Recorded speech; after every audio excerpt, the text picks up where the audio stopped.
Today, we're diving into the story of an ancient megastructure that was so much more than just a reservoir. It was the engine of an entire empire. We're talking about the Parakrama Samudra, which literally means the Sea of King Parakrama. So let's just jump right in with a huge question.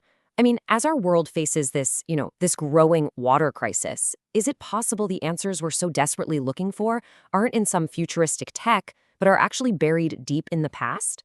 Well, believe it or not, back in 12th century Sri Lanka, there was a king, Parakramabahu I, who saw water as something way more than just a resource for his people. He got it. He understood that water was the ultimate tool, a way to build an empire, lock down control, and even wage war. All right, so first up, the king's Great Edict. This really was a manifesto for his empire. To understand this massive project, you have to start with the ideology behind it.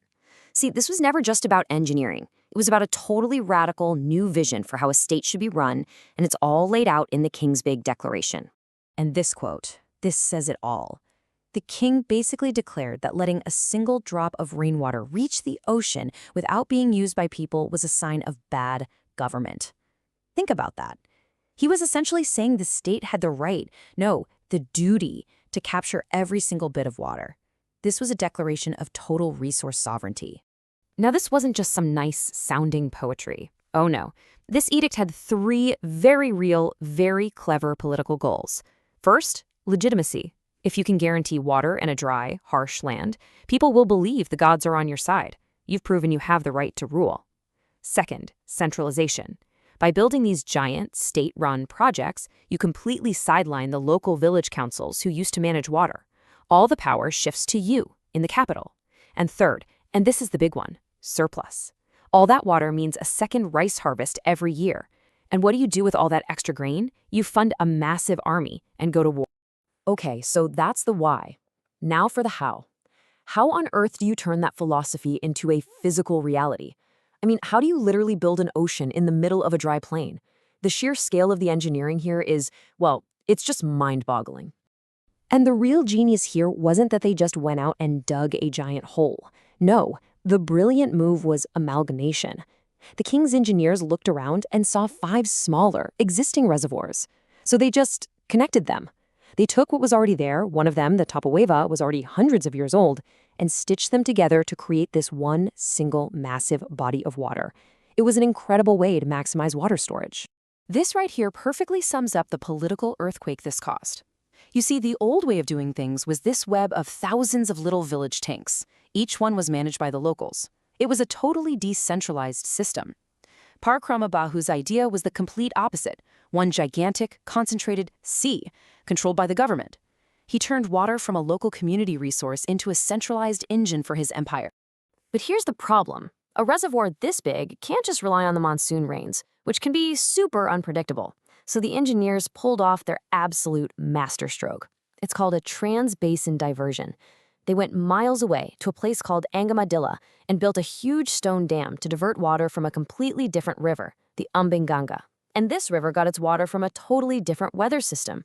It was genius. They basically made the kingdom drought-proof. And if you're trying to wrap your head around just how big this thing was, take a look at this. The dam holding back the Parakrama Samudra, it's an earthen wall that's 14 kilometers long. 14! Now compare that to the Hoover Dam, right? One of the most famous modern engineering marvels. It's not even 400 meters long. We're talking about a structure that was built, literally, to reshape the entire landscape. Okay, let's switch gears from engineering to pure, hard-nosed politics, because this was never just about growing rice. Parakramabahu knew that if you control the water, you control everything.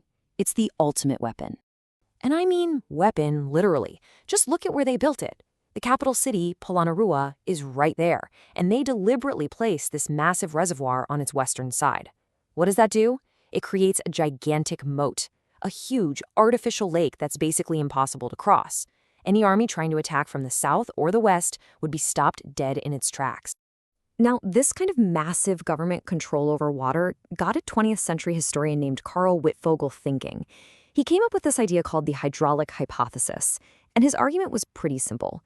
Any society that relies on huge irrigation projects like this one is bound to become a centralized authoritarian state. He even gave it a name, Oriental despotism. Basically, whoever holds the keys to the water holds all the power. But the real story in Sri Lanka was a bit more complicated than that. It's true, the king controlled the mega projects, the big stuff, like Parakrama Samudra. But at the same time, you still had thousands of those smaller village tanks, and they were still run by the local folks. Historians have a cool name for this, a dual patronage system. It was this really clever mix of top-down imperial power and bottom-up community control. So not quite the simple iron-fisted despotism with Fogel imagined. So, the million-dollar question is, what did he do with all that extra food? This timeline lays it out perfectly. He builds the reservoir in the 1160s, right?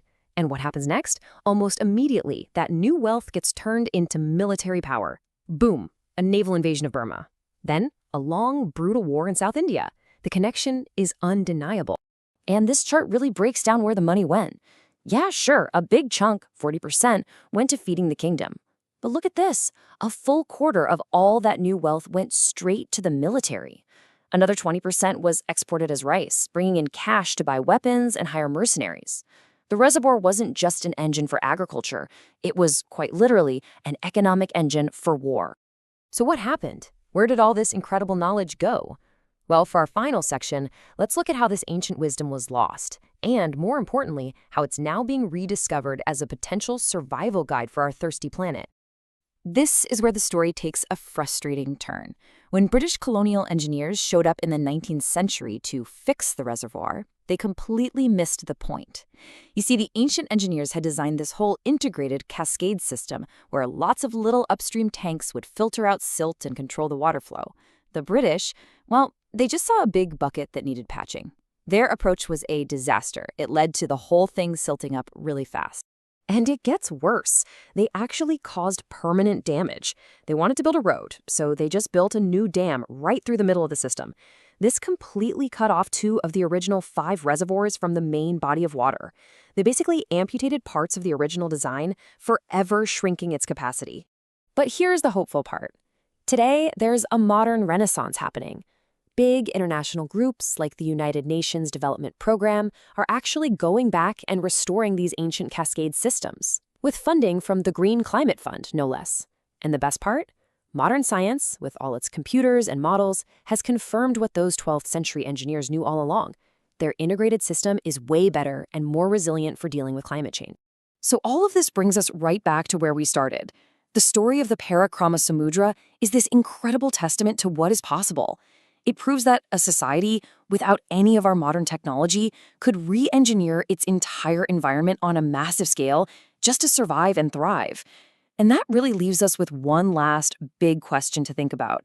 If a 12th century kingdom could pull that off, what's really stopping us today?